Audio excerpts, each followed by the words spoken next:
Hello students, again this is Teacher Violi and welcome to our lesson on reading and writing. And for our lesson today, it's taken from our second semester or quarter 3, module 3 about claims, which is intended for week 7 to 8.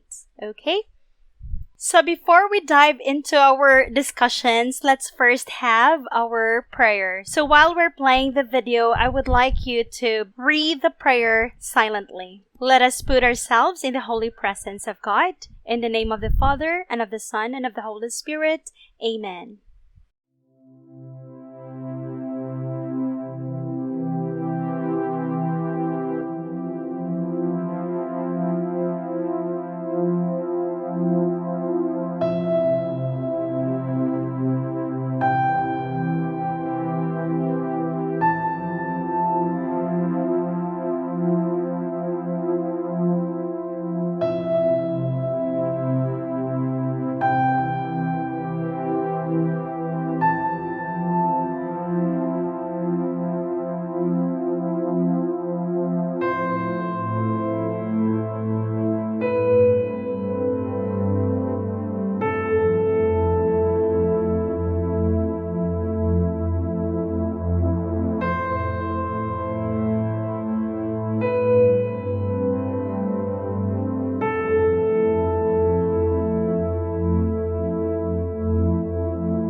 So welcome students for this new episode. Come on in so we could start. So if you're watching this video, your attendance is acknowledged. Just click on the description below the link of the Google form that serves as your attendance.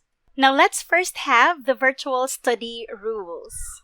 The first one is make sure that you are attentive to the discussion and participate actively by leaving your comment on the chat box if you have questions or clarifications. Second, always have your pen and paper with you while following this video so you will be guided accordingly. And lastly, don't forget, your teachers are just a click away. Save their social media account or their phone numbers in case you have any concerns. Now let's uncover the content of this module. This module introduces the 3 types of claims and the explicit or implicit in a text. This module is divided into 2 lessons, namely, Lesson 1, Explicit and Implicit Information, Lesson 2, Claims, which are fact, policy, and value. Since we understand that knowledge is power, let's try to check first your prior knowledge about this topic. Bear in mind, it's okay to make mistakes. This is just to test how well you know. If you'll do good, then you're good for this lesson. But if not, then you really have to learn and study with me as we go along, okay?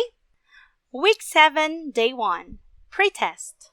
Write your answer on a separate sheet of paper. Directions. Read each statement and distinguish as either claim of fact, claim of policy, or claim of value. It is possible that the statement is not a claim. If so, choose the last option among the choices. Number 1. Because it does not deter crime, because it is inequitably administered, and because it is unjust, the death penalty should be abandoned by civilized societies. A. Claim of fact. B. Claim of policy. C. Claim of value. D. The statement is not a claim. 2. The death penalty does not deter crime.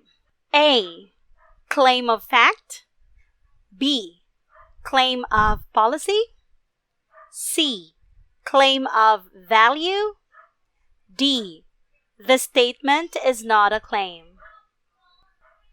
3. Since it is inequitably administered, capital punishment is unjust. A. Claim of fact. B. Claim of policy. C. Claim of value. D. The statement is not a claim. Number 4. E-jeepneys are like standard jeepneys, with the only difference that it runs on electricity instead of diesel fuel. A. Claim of fact. B. Claim of policy. C. Claim of value. D. The statement is not a claim. Number 5.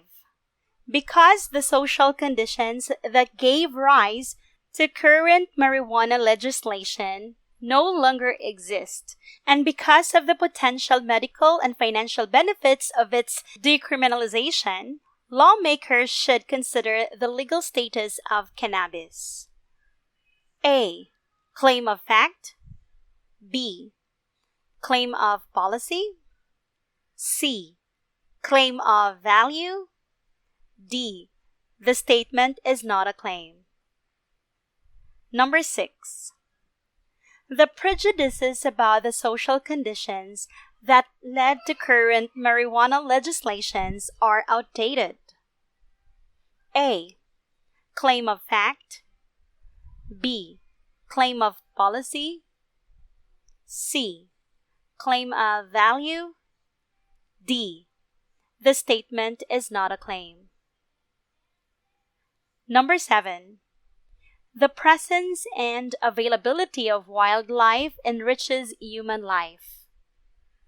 A. Claim of fact. B.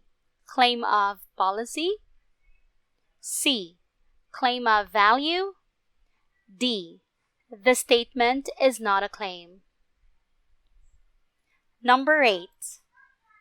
Public school performance in the Philippines has improved over the past 5 years. A. Claim of fact.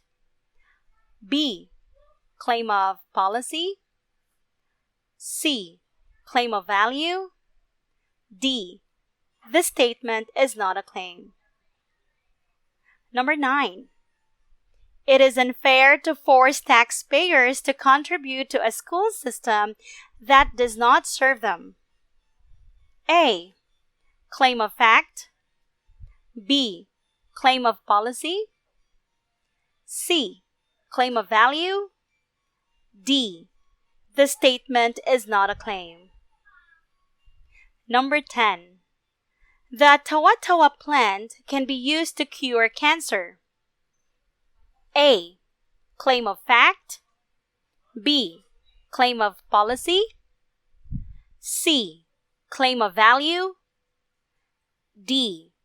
The statement is not a claim. Number 11. The Philippine government should prioritize issues dealing with climate change. A. Claim of fact. B. Claim of policy. C. Claim of value. D. The statement is not a claim. Number 12. Children who are between the ages of 0 and 12 years should not be allowed to play video games. A. Claim of fact. B. Claim of policy. C. Claim of value. D. The statement is not a claim.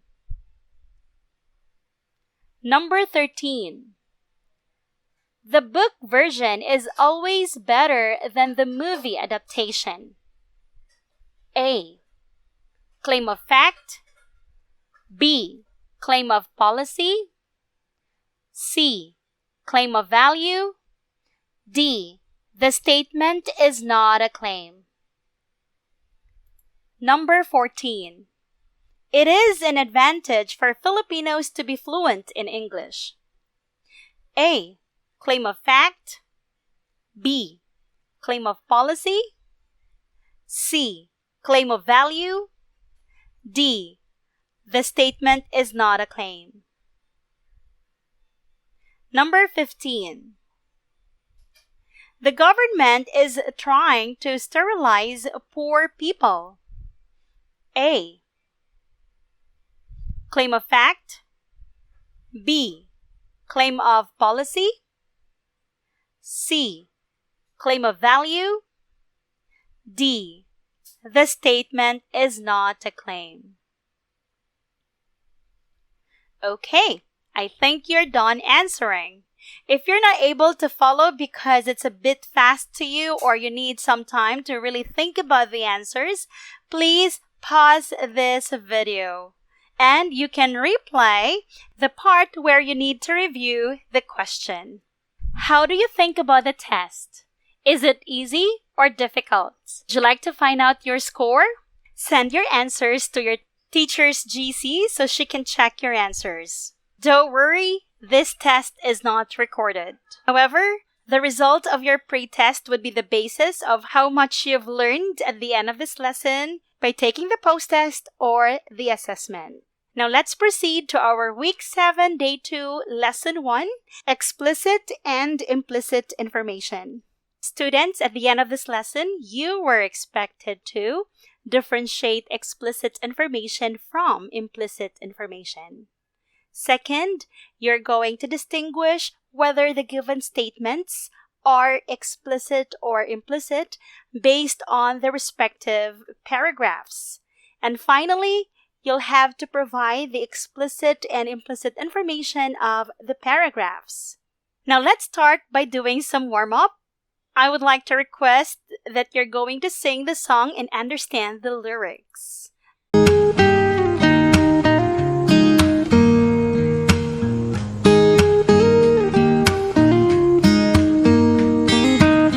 It's amazing how you can speak right to my heart.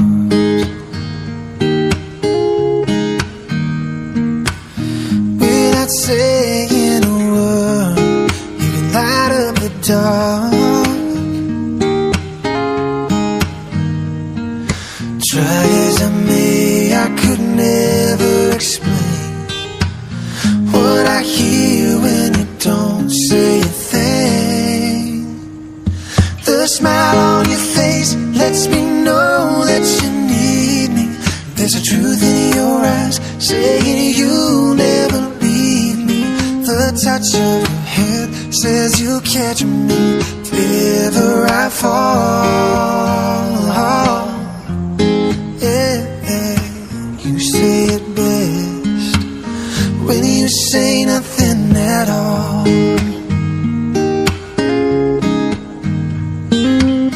All day long I can hear people talking out loud.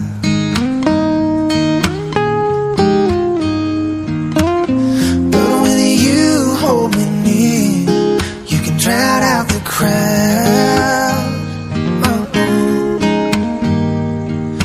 Try as they may, they could never define what's being said between your heart and mine.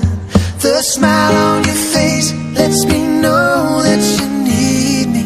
There's a truth in your eyes saying you'll never leave me. The touch of your hand says you'll catch me if ever I fall. You say it best when you say nothing at all. Yeah. Oh, the smile on your face lets me know that you need me. There's a truth in your eyes saying you'll never leave me. The touch of your hand says you'll catch me if ever I fall. Oh, you say it best when you say nothing at all.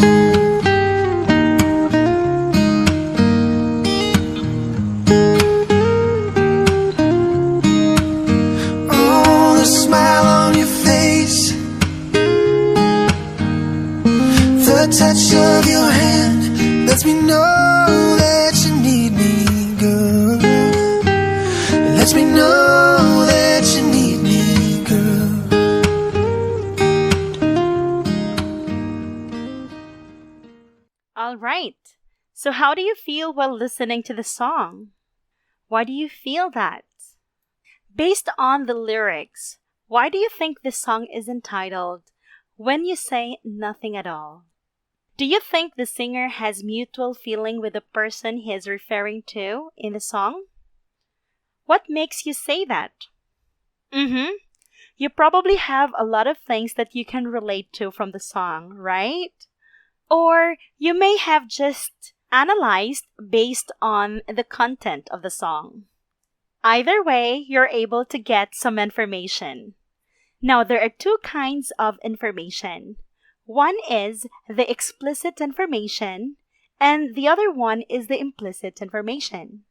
Explicit information is information that is clearly stated on the text. As the reader, you can easily extract the information in the paragraph or essay by simply searching for the information in the text. On the other hand, implicit information is information that is not stated on the text. But as a reader, you can derive the information by reading what is stated in the text and connecting it with what you know to be realities in life, your experiences, and your stock knowledge about the facts of life. Let's go back to the lyrics of the song. If you were asked, how does the singer feel about someone he's referring to in the song? Obviously, you would say he's amazed and that someone lights up his life. By just listening to the music, you could already tell that a singer is a male, and that someone he's referring to expresses feelings more in actions than words. This information is considered explicit information. Now, if you were asked, does the person the singer is referring to is in love with him? Well, you'd more likely to say yes. Although it is not stated in the text, however, it is understood by the words he describes, such as smile on your face, truth in your eyes, touch of your hand, the gestures that are more than words. These details fall under implicit information. Based on what you know in life, you can further describe that the singer and the other person have mutual feelings. Another angle that we can observe based on the implicit information is that the singer is providing assumptions that the person needs him, would never leave him, and would always be there for him. Now let us shift gears and read the following text. My Uncle Spaniel took great interest in the first Apollo space flight.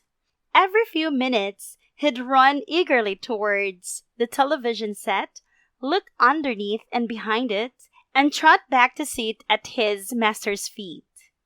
It took us some time to realize that the exploratory missions of Roger, the Spaniel, were in answer to the oft-repeated Roger in the astronauts' exchanges with Earth. Bennett 2012. Based on the text, some of the explicit information are the following. The uncle owns a dog which is a spaniel. The spaniel's name is Roger. The astronaut on television often said the word Roger. And some of the implicit information from the text are the following. The show on TV was about the first Apollo space flight. The dog recognizes his name and responds when called. And that's it. Do you now clearly understand the difference between explicit and implicit information? If you have some questions or you are still confused about the lesson, you can replay this video or you can message me directly in my messenger so we can discuss further about the topic. You can also reread your modules since there are also other examples that you can read on. Now let's check your understanding by doing this what I can do activity. From your modules, read each paragraph carefully. Below the paragraphs, distinguish whether the sentences contain explicit or implicit information from the paragraph above them. On your paper, write EX if the sentence contains explicit information. or I am if the sentence contains implicit information. Please avoid writing anything on the module. And another activity that you have to do is the what I have learned. In this part, you're going to express what you have learned by defining using your own words explicit and implicit information. Good luck! You're given 1 day to do these 2 activities. Once you're done, you may submit it through my messengers. Just don't forget to write your name, section, and the module number for teachers' easy tracking. Thank you so much, students. This is Teacher Violi spreading positivity. Until our next episode.